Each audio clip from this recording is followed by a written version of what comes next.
between a Muslim and an Islamist?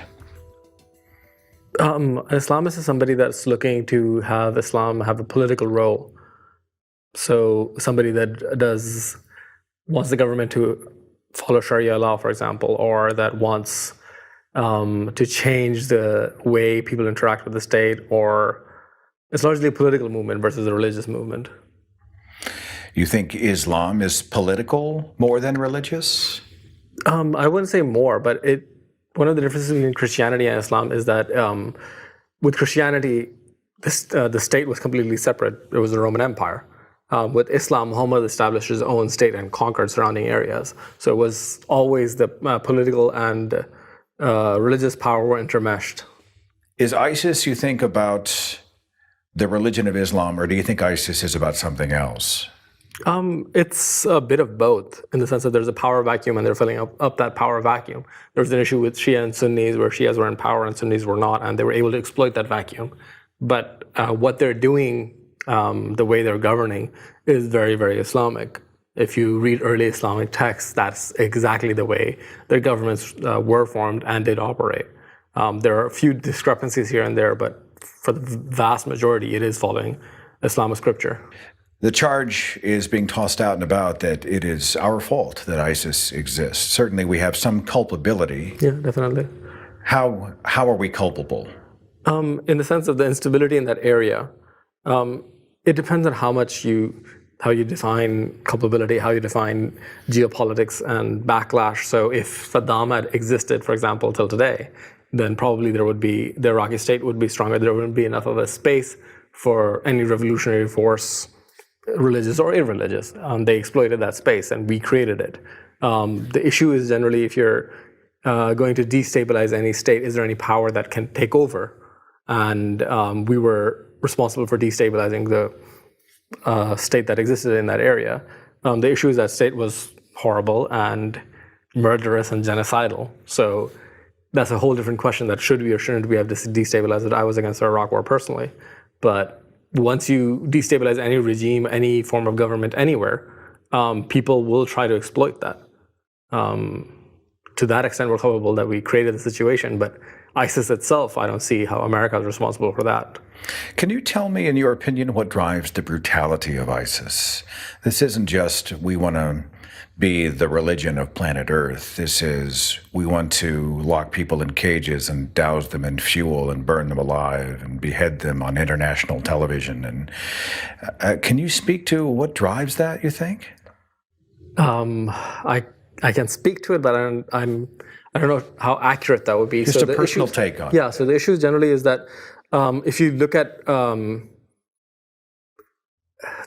theocracies, if you look at 7th century ideologies or 1st century, or even before that, if you read the Old Testament, if you read the Quran, there are violent texts because they reflected an era where violence was normal. Muhammad conquered areas and enslaved women. He had his own sex slaves. Other people did that too.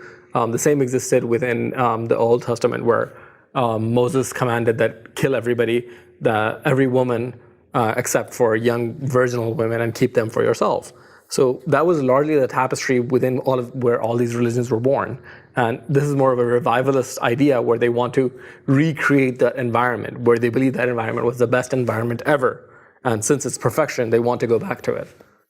Does ISIS attract a certain ilk of people? Is there the disenfranchised, those who have been maybe cast off by their own families and cultures, looking to belong? I mean, they're recruiting all over the world, yeah. Right? So not necessarily, I think. To a certain extent, yes. But there are a lot of people that are looking for something to belong to. They're looking to, say, be part of a revolutionary force that will change the world. And for a lot of Muslims, it resonates because they are identifying with early Islam. And the issue is a lot of texts that are being put out there by religious sources.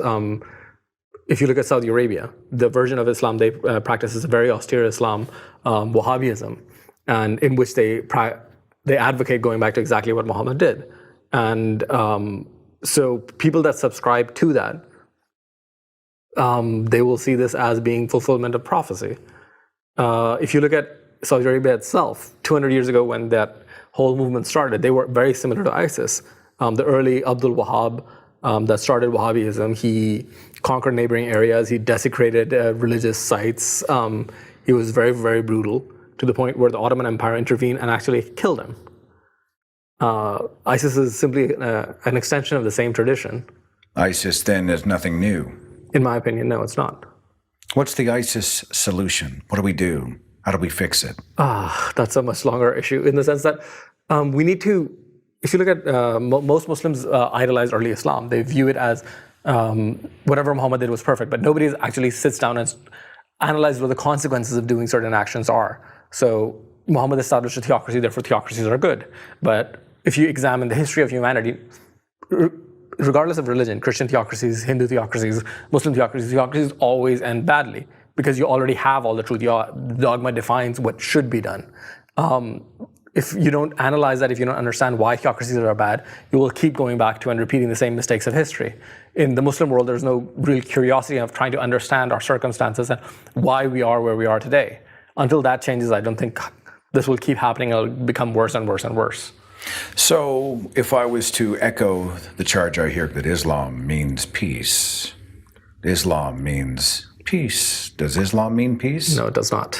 What does Islam translate? It literally translates to submission. So submission to God. Meaning there will be peace if you submit. Not exactly. It's more of a submission to God, God's will. But peace doesn't really factor into it one way or the other. It's a political movement. It's a religious movement. Peace was not being sought in the beginning, nor at any other point. It wasn't about. It was about trying to change society in a way that Muhammad viewed as being best.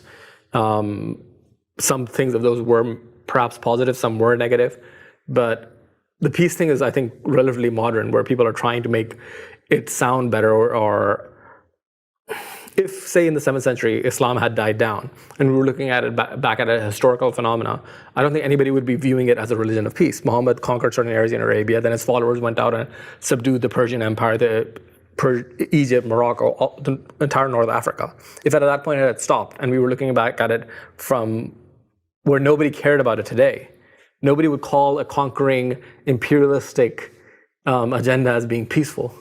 So one thing I'd like to add to that is that most Muslims may not actually necessarily identify with that. They may not be looking for war. They may not be thinking that this is what they want. They haven't examined their own traditions. Most everybody, you look at what your parents tell you, what your priest tells you, and you follow that, and that may not be going into detail.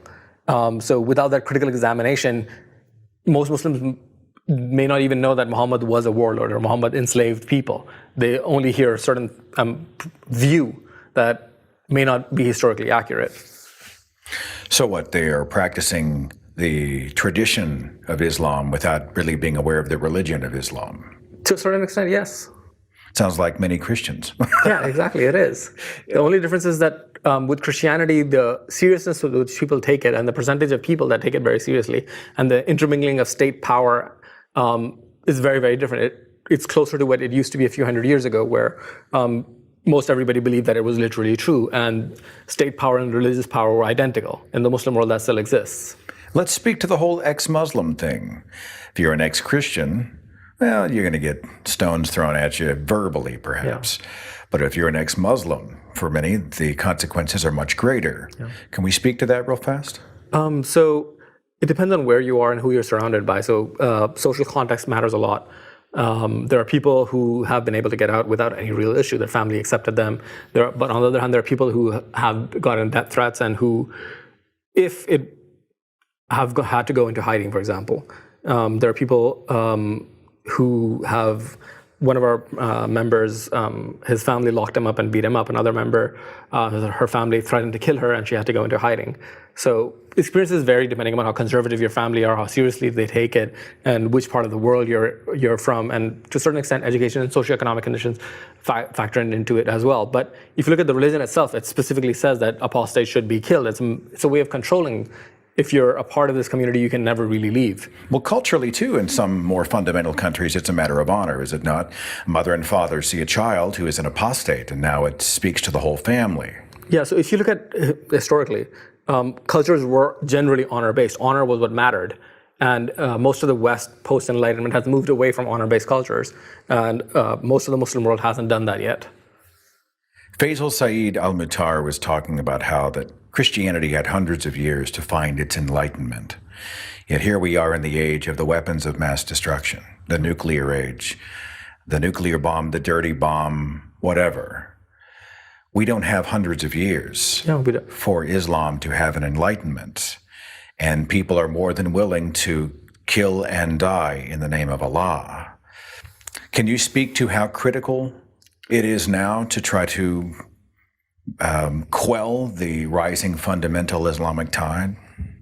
It's absolutely critical, but the thing is that it's an ideological war.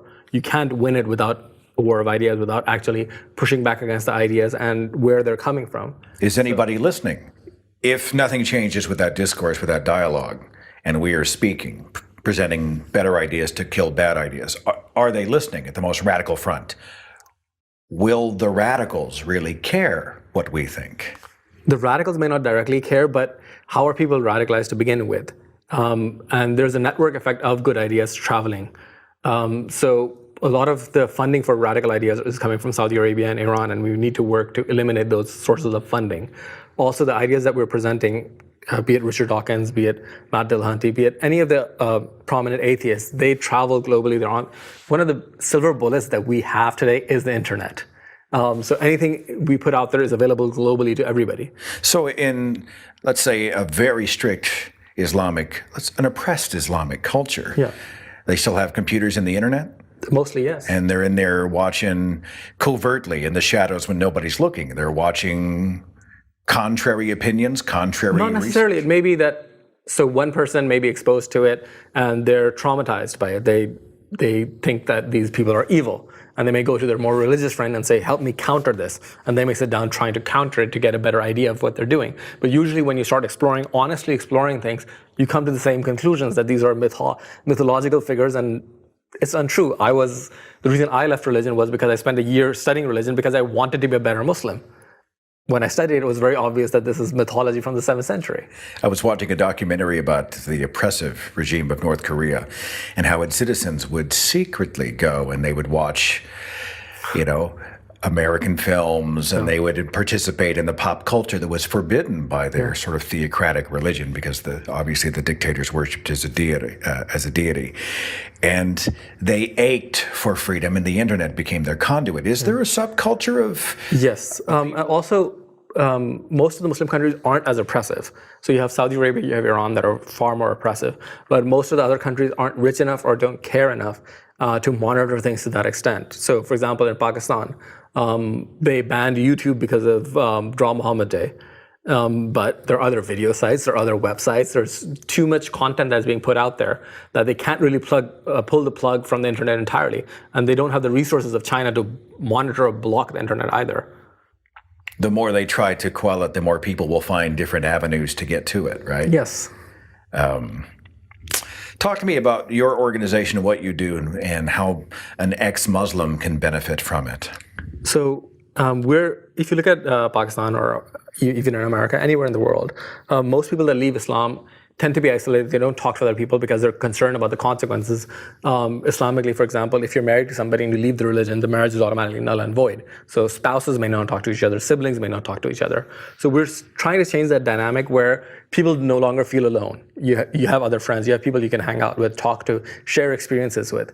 And usually what happens is when that dynamic changes, people have courage to make changes in their life that they actually want.